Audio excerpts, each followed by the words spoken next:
There's a fascinating piece of history hiding in plain sight, literally right at your fingertips. Today, we're going to tell the story of the ghost in your keyboard. Think about it for a second. Your fingers just fly across the keys Q, W, E, R, T, Y.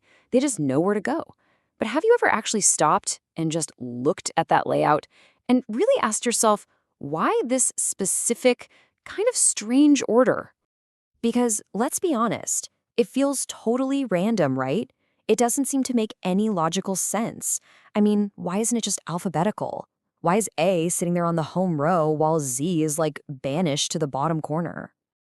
But here's the thing, it's not. And that's what's so cool about this. This layout is anything but random. Nope, it's a very, very deliberate design.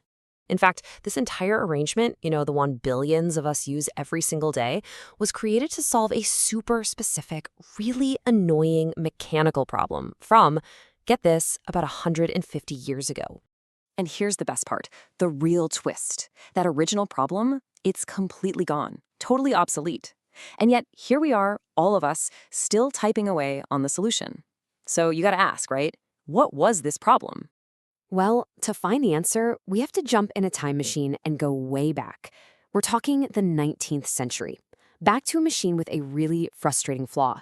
A flaw that, believe it or not, would end up shaping our entire modern world.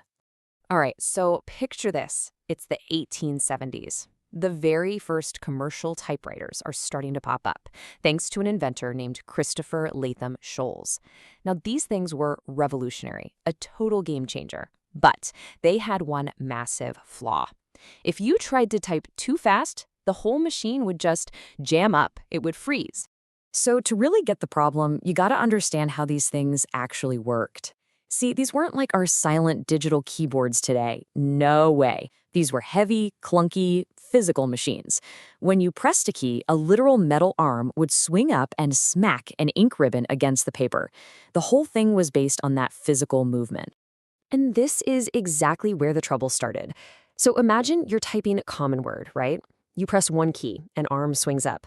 Then you quickly press another key right next to it, and its arm swings up. But if you're just a little too fast, those two metal arms would literally collide in mid-air. They'd get tangled up, and boom, the whole machine is jammed. And look, this wasn't just some minor annoyance.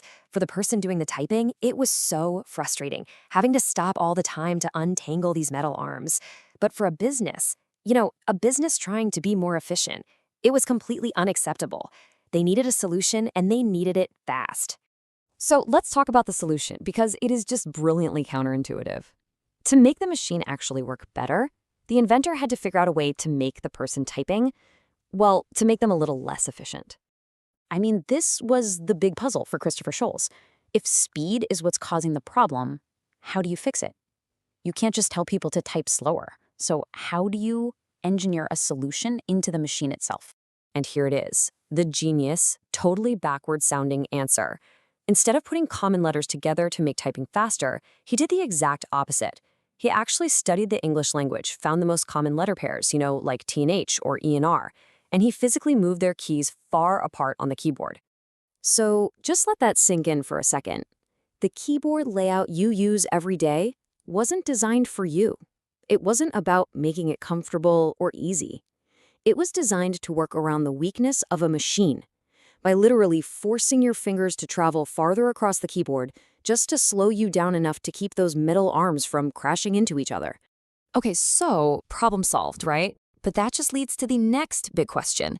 If the problem is gone, why on earth are we still using it? This next part of the story is all about how this old fix became, a permanent ghost in the machine. A really strange thing happened over the years. As the technology for typewriters got better and better, that whole jamming problem, it just disappeared. So the original need for QWERTY basically dropped to zero. And yet, its usage didn't just stay steady. It skyrocketed. How does that happen? So why did it stick around? Well, it's a classic case of something called technological lock-in.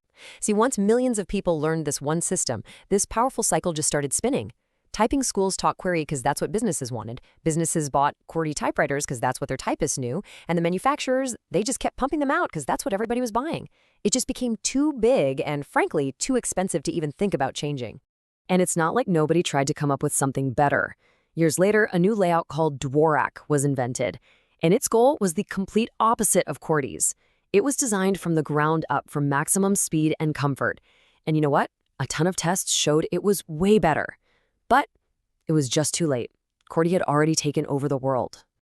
And that all brings us right back to today. Every single one of our modern gadgets, your laptop, your smartphone, your tablet, it carries the DNA of that 19th century machine. Our sleek, silent digital keyboards, they are still haunted by the ghost of those colliding metal arms. So let's just be super clear about this. The mechanical jamming that created the QWERTY layout in the first place, it is completely 100% gone. But the solution is still here. It has outlived its own purpose by more than a century.